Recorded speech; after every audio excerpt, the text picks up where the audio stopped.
ළමයි ඉතින් උන අදත් හොල්මන් කතාවක් තමයි අරගෙන ආවේ. අද හොල්මන් කතා දෙකක් ගේන්න මං හිතුවා මොකද මේ දවස් ටිකේ මං ඔයගොල්ලෝ අමතක කරලා වගේ හිටපු හින්දා මට වැඩ වගේක් වැටුණා කියා ගන්න බැරුව ගියා. එතකොට රැට ওই පාටි වගේක් තිබ්බා. ඒකින්ද කියා ගන්න බැරුව ගියා. හරි. අපි යන් වැඩි විස්තර නැතුව කින්ද කතාවට මේ කතාව මට කිව්වේ ඒක කියන කියලා ඉන්නවනේ හොඳම යාළුවෙක්. ඉතින් මේ යාළුවාට අවුරුද්දකට විතර කලින් තමයි මේක වෙලා තියෙන්නේ. මෙච්චර කල් මෙයා මට කිව්වේ නැහැ. ඊට පස්සේ එයා මට කිව්වා මම ඔයාලට කියන්නම් මේ සිද්ධිය ඇත්තටම මරු මේ සිද්ධිය. මං ඇත්තටම අත්විඳ ගමන් මං කියන්න තදටත් බයයි. ඔයා කියන්න නමුත් මගේ නම ගම එයාගේ ඒ වෙච්ච තැන් අරවා මේවා චුටා වෙනස් කරන්න කිව්වා. මං කිව්වා හරි මං ඒවා වෙනස් කරලා කියන්නම් කියලා. ඒක හින්දා නම් ගම් තැන් ටික බොරු. හොඳේ.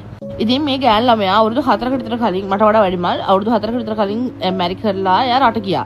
රට ගිහලා අවුරුදු 4කට විතර පස්සේ තමයි එයා ලංකාවට ආවේ. ඉතින් ලංකාවට ඇවිල්ලා දැන් අවුරුද්දක් විතර වෙනවා මේ කොහොම හරි මෙයාලා කට්ටියෙක් පාටි දාලා ඉතින් ලංකාවට ආපුවම කවුරුත් එහෙමනේ පාටි දාලා ඔහොම ඉඳලා තිනා මේ දෙන්නට ආපු මුල මාසයක් විතර ඇතුළු ඇවිල්ලා ආපු මුල ඔය පාටි දාලා ඔය ගෙදර කට්ටියෙක් ඉඳලා මේ දෙන්නට කියන්නේ මේ දෙන්නටම වෙලාවක් හම්බෙලාම නැහැ. මෙතන දවසක් තීරණය කරලා තිනවා අපි දෙන්න එහෙනම් යන් නිකන් පොඩි ට්‍රිප් එකක් වගේ යන් මීගොම් පැත්තේ ගිහිල්ලා ඉවර වෙලා අපි දෙන්න දවසක් ඉඳලා බ්‍රවුන්ස් බීච් එකේ ඉඳලා ඔහම යමු කියලා. කොහොම හරි මේ දෙන්නට තිබිලා තියෙන බයික් එකක්. ඉතින් ඒගොල්ලන්ට මෙහෙ ඉඳලා මේ ළඟ හින්දා ඒගොල්ලෝ බයික් එකේ තමයි ගිහින් තියෙන්නේ. ඉතින් මේ දෙන්නත් එක්ක ගිහිල්ලා එහෙ ඉඳලා එන අන්තිම දවසේ බියර් 3ක් අරගෙන බ්‍රවුන්ස් බීච් එකට ගිහින් තියෙනවා. ඊපස්සේ දෙන්න බ්‍රවුන්ස් බීච් එකේ ඕක බීලා ඊට පස්සේ දෙන්නත් එක්ක සෙල්ලම් කරද්දී ඔය වතුරට තෙමීලා ටිකක් වෙලා තව ඉඳලා බියර් දෙක ඉවර කළා. දෙන්නත් එක්කම ආයි එන්න පටන් ගන්න තියෙනවා මේ පැත්තට. ඉතින් ඔයාලා දන්නවා මීගම ඉඳන් කොළඹ යනකොට තියෙනවා බීච් එක දිගේම පාර. ඉතින් මේ දෙන්න ඇවිල්ලා තියෙනවා බීච් එක දිගේ තියෙන පාරෙන්. ඔය තියෙන තැනක මෙයාලා හැමදාම යන. ඒ කියන්නේ පොඩි කාලේ ඉඳන්ම යන පුරුදු වෙච්ච තැනක් තිබුණලු. ඉතින් මේ දෙන්න හිතනවා අනේ ඉතින් අතර කළා ටිකක් කළා කතා කරගෙන ඉඳලා යන. තව බියර් එකකුත් එප්පි හින්දා එදෙන හිතාගත්තලු එහෙනම් මෙතනම බීලා යන් කියලා ගෙදර යන හින්දා. ඊට පස්සේ දෙන්නත් එක්කම කොහොම හරි එතන බීච් එකට ගිහිල්ලා ඉවරලා ඔතන ඉස්සර මේ දැන් නම් එතන එහෙම නෑ. ඉස්සර මේ ගොඩක් ඔය මාළු කරන කට්ටිය මේ බෝට්ටු දාන තැනක් තමයි එතන. ඉතින් මේ දෙන්නත් එක්ක මේ බෝට්ටු දාන තැනට ගිහලා බෝට්ටු තිබ්බලු. බෝට්ටුවක් උඩ ඉඳගෙන අර බියර් එක බීලා ඉවර වෙලා දෙන්නත් එක්ක කතා බහ කරගෙන පැය දෙකක් තුනක් ඔතන හිටියලු. ඒ ඉන්නකොට මේ දෙන්නත් එක්ක බෝට්ටුවක් උඩ නෙබී අර තියෙනවනේ බෝට්ටුවේ ඉස්සරහ ත්‍රිකෝණ කෑල්ල වගේ. ඔන්න ඔය ත්‍රිකෝණ කෑල්ලේ කෙල්ල මේ පැත්තේ කොල්ලා මේ පැත්තේ ඉඳගෙන මේ හිටියලු. ටිකක් වෙලා ගියහම පොඩ ඇල වුණාලු. ඇල වෙලා ඉන්නකොට දෙපැත්තෙම මෙහෙම ඇලවලා ඉන්නකොට ඔලු දෙක වදිනවලු උඩ බලන්න ඉඳලා තියෙන්නේ. ඊට පස්සේ ඔහොම ඉන්න ගමන් ඉන්නකොට නිකන් කෙල්ලට හැපිය වීගෙන යනකොට වගේම මෙන්න මෙයාගේ නම කියලා කතා කරනවා. අපි නිකන් ඒ කෙල්ලගේ නමට දාමු පවනි කියලා. පවනි පියුමි කියලා දාමු. බඩ පියුමි කියන වගේ ඇහුණලු. ඊට පස්සේ මෙයා කෙලින්ම මේ හස්බන්ඩ් දිහා හොම් බැලුවලු.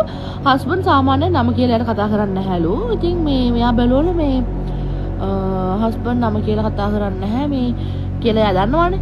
ඊට පස්සේ මෙයා බලපුවම මෙයා තරහෙන් වගේ බැලුවත් ඇයි නම කිව්වේ කියලා. බලනකොට එයා උඩ බලාගෙන S2 අරගෙන මේ තරු බල ඉන්නලු. දැන් තරු බල ඔය හිරු කර තමයි ඉඳලා තියෙන්නේ.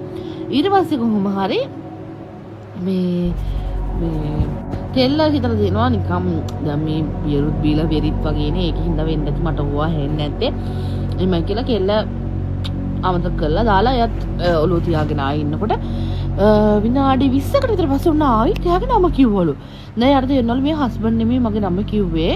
මොකක් හරි දෙයක් මෙතන තියෙනවද දන්නේ නැහැ කියලා. ඊට පස්සේ එයා හිමීට බයෙන් නැගිට්ටලු. බයෙන් නැගිටලා මේ පැත්තයි ඔහොම බැලුවලු. කිසිම දෙයක් නැහැලු. කවුරුත් නැහැලු. හඳ එළියට හොඳටම පේනවලු. මූදේවත් කවුරුත් නැහැලු. ඔය බෝට්ටු ටික තියෙනවලු.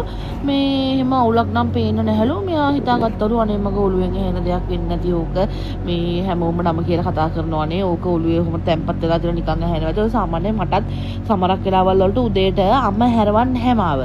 නමුත් ඉස්කෝලේ යන කාලේ හැරවන්නේ මල්කී කියන කෑ ගහලා.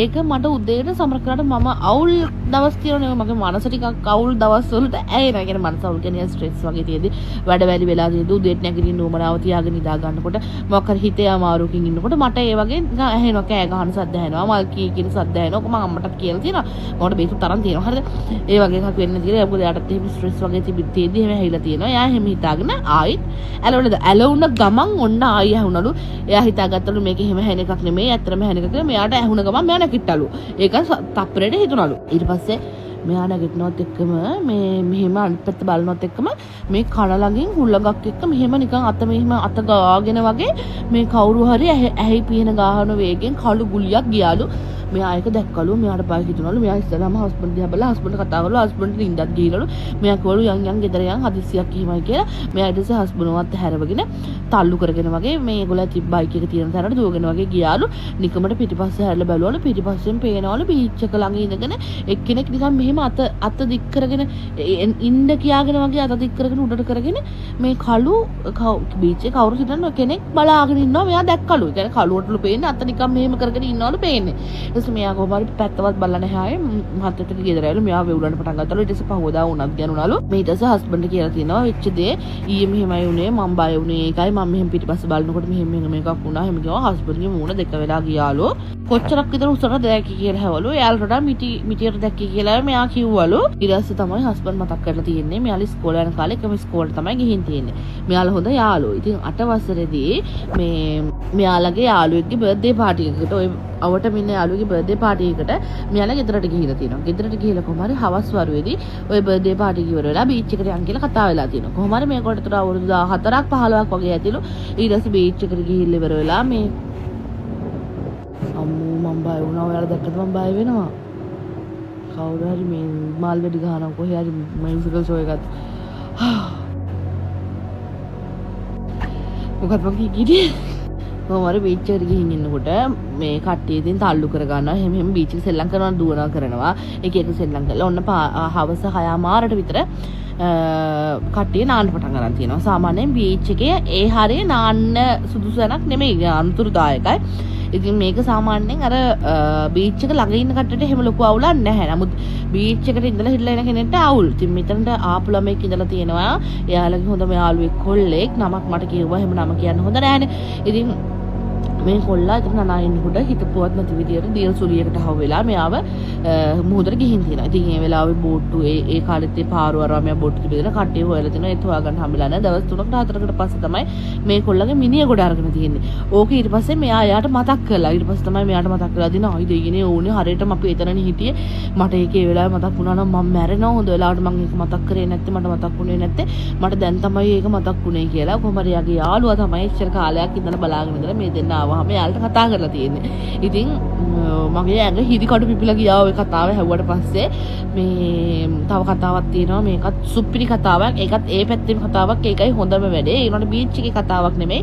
මම ඒකත් ඔයාලට දැන් මේකෙන් පස්සේ කියන්නම්. මේක දැන් මම TikTok එකේ post වෙන්න දානවා. ඊට පස්සේ මම Facebook එකේ ඊට පස්සේ මගේ YouTube channel එකෙත් මම දානවා. ඒකින්ද ඔයාලට කැමතිකින් බලන්න පුළුවන්. එහෙනම් අතට වීඩියෝ එක ඉවරයි ළමයි. ගිහින් එන්නම්. bye.